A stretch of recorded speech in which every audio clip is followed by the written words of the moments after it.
अशोक यादव जी, सरकार को या तो पता थी ये बातें कि साजिश चल रही है और साजिश के पीछे कौन लोग हैं, तो सरकार या सिस्टम या प्रशासन या पुलिस उनको अभी तक पकड़ के सामने रख देती।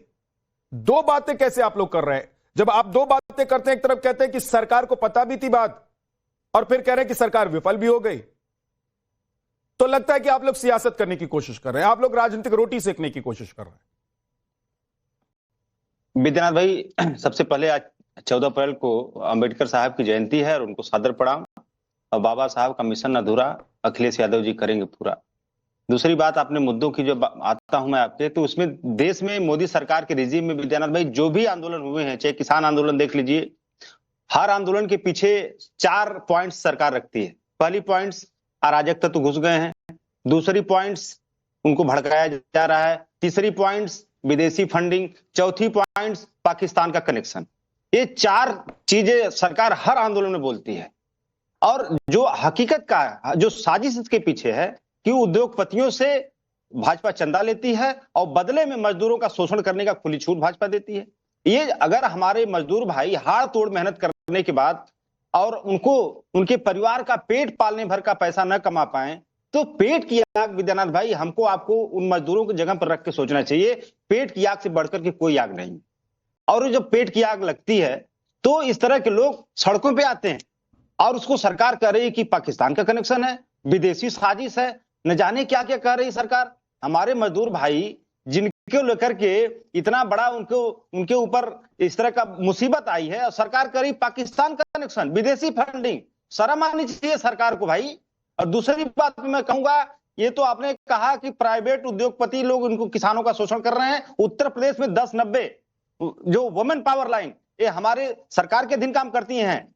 1076 1076 सीएम हेल्पलाइन, ये महिलाएं या कर्मचारी सरकार के अधीन काम करते हैं। इनके साथ भी वही पैटर्न, वेतन विसंगति, कम वेतन, ज्यादा वेतन दिखाकर कम वेतन देना, शोषण, ओवर टाइम, हार्ड वर्किंग, ये सब कुछ तो उनके साथ भी हो रहा है। जो 1090 तो सरकार, मेरे सवाल का जवाब कर रही है, उद्योगपति क्यों नहीं शोषण करेगा? अशोक यादव जी, सरकारी जब शोषण कर रही है तो उद्योगपति भी करेगा शोषण। ठीक बात कही आपने, जो भी कहा आपने सब सुना मैंने, लेकिन मेरे सवाल का तो जवाब दीजिए कि सरकार इसमें शामिल है या सरकार विफल हो गई?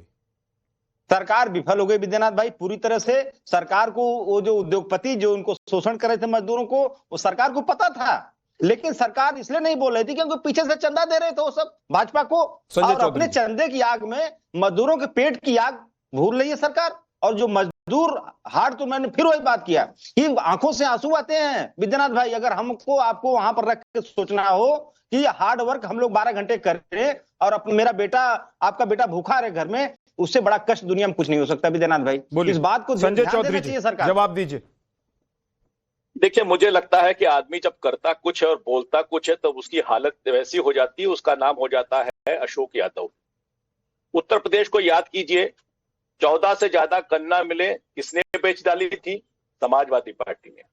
याद कीजिए, अंबेडकर का नाम लेकर अपनी बहस शुरू होने वाले इनके सबसे बड़े नेता आजम का कहते थे कि इस उत्तर प्रदेश की धरती पर मूर्ति लगी है, जो अंगुली उठाए और कहता है ये जमीन। नोएडा पे बात करिए संजय भाई, नोएडा हमारे मजदूर भाइयों को प्लीज बात करिए। हर सवाल का जवाब मिलेगा, यहाँ कोई सवाल छूटेगा नहीं। और ये जमीन तो हमारी है, सामने वाला प्लाट भी हमारा है। जो ये कहते हैं 1090 की बात करने वाले, 1090 में कितना वेजेस मिलेगा ये इन्होंने तय किया था, वही मिल रहा था। अब हमने उसको बढ़ाकर देना शुरू किया है। रही बात नोएडा की, क्योंकि उत्तर प्रदेश में नोएडा आज उत्तर प्रदेश के विकास का, ग्रोथ का सबसे बड़ा इंजन है। सबसे ज्यादा इन्वेस्टमेंट आ रहा है, सबसे ज्यादा रोजगार मिल रहा है। तो अभी जो जानकारी सामने आ रही है, निश्चित रूप से 24 घंटे के अंदर लगातार व्हाट्सएप ग्रुप का बनना और बिना किसी संदेश के आंदोलन की कोई सूचना नहीं, और बिना सूचना के बहुत सारे उद्योगों के दरवाजे पर जाकर उनको दरवाजे को तोड़ना, निश्चित रूप से उत्तर प्रदेश के वातावरण को एक अनरेस्ट की बात है। उत्तर प्रदेश की पुलिस ने बहुत बेहतर अपना संतुलन बनाते हुए, मतलब केवल 2 जगह, आपके हिसाब से मजदूरों को पूरा बढ़िया 2 जगह ऐसा हुआ। मजदूरों को सुनिए मजदूर साजिश कर रहे हैं सब। सुनिए, आपके हिसाब से मजदूर साजिश कर रहे हैं? अरे सुनिए, आपके हिसाब से मजदूर साजिश कर रहे हैं? आपके हिसाब से उत्तर प्रदेश के अंदर मजदूरों को बढ़िया उत्तर वेतन मिल रहा प्रदेश है, के उनका अंदर पेट भर रहा है, कोई समस्या नहीं, उत्तर प्रदेश के उनको टाइम अंदर का पैसा मिल रहा है, सब काम बढ़िया हो रहा है उत्तर प्रदेश के मजदूरों के अंदर साथ। निश्चित रूप से मजदूर उत्तर सरकार को प्रदेश की बदनाम करने सरकार ने की सबसे ज्यादा आपके हिसाब संतुलन से। बनाने का काम अरे भैया किया। संजय जी, और संजय जी की ऐसा अमानवीय संतुलन संजय बनाने जी, का काम किया। अशोक जी एक सेकंड, ऐसा जले पर नमक मत एक छिड़किए, मैं सेकंड आपसे अशोक जी, निवेदन अशोक जी एक करता सेकंड हूं। रुकिए। ऐसे जले पर नमक संजय मत जी लेकिन एक छिड़किए। सवाल वो पूछ रहे हैं, वो सही कह रहे हैं अशोक यादव, वो कह रहे हैं आप लोग तय तो कीजिए कि मजदूर इसलिए सड़क पर आए कि उनको वेतन नहीं मिल रहा है, ठीक से कम पैसा मिलता है, जितनी उनकी सैलरी होती है उसमें भी बीच वाले खा जाते हैं, और जितनी होनी चाहिए उतनी भी नहीं। एक सेकंड रुक जाइए, सवाल पूरा नहीं हुआ। और दूसरी बात यह कि अगर ये साजिश है तो आपको लग रहा है ये सड़क पर जो कल दिखाई दे रहे थे, आज दिखाई दे रहे थे, ये सब लोग साजिश में शामिल हैं? देखिए, निश्चित रूप से 24 घंटे के अंदर एक क्यूआर कोड जनरेट होना, उस क्यूआर कोड से 40 से ज्यादा व्हाट्सएप ग्रुप बनना, एकाएक लोगों का सड़क पर आना, बिना किसी सूचना के आंदोलन का शुरू हो जाना, मुझे नहीं लगता है कि मजदूर आंदोलन के इतिहास में ऐसा कभी हुआ होगा। उत्तर प्रदेश अगर हुआ है, सरकार, उत्तर प्रदेश सरकार का जो साइबर सेल है वो इतना कमजोर है कि अब 24 घंटे होने को आ गए हैं, अभी तक पता नहीं कर पाए कि कहां से जनरेट हुआ क्यूआर कोड, किसने जनरेट किया, आप पूरा कहां से चल रहा था ये, आप पूरी जानकारी कीजिए। नहीं मैं क्यों करूं, ये मेरा काम है क्या? 8 घंटे के अंदर 2 लोगों को गिरफ्तार किया गया, और उन्होंने क्या कहा कि यहां गोली चल गई और मजदूर मर गए हैं। अपने व्हाट्सएप ग्रुप पर ये चला ना कि गोलियां चल गई और मजदूर मर गए हैं, इससे ही इन मजदूरों में असंतोष हुआ। ये बताने के लिए पर्याप्त है कि इसके अंदर संजय भाई, मैं एक बात पूछ रहा हूं, और षड्यंत्र की बहुत बड़ी संजय बू आ भाई, रही है। संजय जी मैं एक चीज पूछ रहा हूं, आपकी पुलिस ने, उत्तर प्रदेश की पुलिस ने, नोएडा पुलिस कमिश्नर ने कहा कि भाई इसके पीछे साजिश है, षड्यंत्र है, क्यूआर कोड, व्हाट्सएप ग्रुप सभी सक्रिय थे, ये सब आनन फानन में बनाकर लोगों को उकसाया गया। मेरा सवाल यह है कि अब 24 घंटे होने को आ गए, आज फिर छिटपुट घटनाएं हुई हैं, पुलिस वहां तक नहीं पहुंच पा रही है, साइबर सेल इतनी कमजोर है क्या? देखिए, ये व्हाट्सएप ग्रुप कौन बना रहा था, ये क्यूआर कोड किसने जनरेट किया था, ये लोगों को कौन भड़का रहा था? सबसे पहले 2 लोग गिरफ्तार हुए, आप कहिए 2 लोग तो मान लीजिए ना आपकी फिर वही 2 लोग साजिश करता है। नहीं नहीं, और भी है इसके पीछे। संजय जी फिर मानिए कि वही साजिश करता है।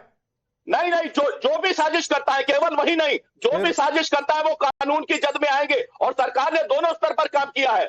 सरकार ने इनसे बातचीत करने के लिए हाई पावर कमेटी बनाई है, जिसमें मजदूर संगठन के 5 लोग हैं, जिसमें व्यापारिक संगठन के 3 लोग हैं, जिसमें उत्तर प्रदेश के सरकार के 7 लोग शामिल हैं। वो कमेटी जाकर वहां पर मजदूरों से बातचीत कर रही है, और इसी बातचीत का परिणाम है कि केवल 2 जगह के बाद किसी भी जगह लाठीचार्ज करने की आवश्यकता नहीं हुई। यह उत्तर प्रदेश की सरकार ने पूरी संवेदनशीलता के साथ मजदूरों के हितों में बात करने के लिए संवाद भी बढ़ाया है, और ऐसे तत्वों पर अंकुश रखने के लिए प्रभावी कार्रवाई की है। दोनों स्तर पर काम किया है, लेकिन इसके पीछे जो षड्यंत्र है, मैं एक बात बता दूं आपको संजय चौधरी जी, उनको भी सामने आना चाहिए। भाई एक बात बता दूं मैं, 2-4 दिन में सब कुछ ठंडा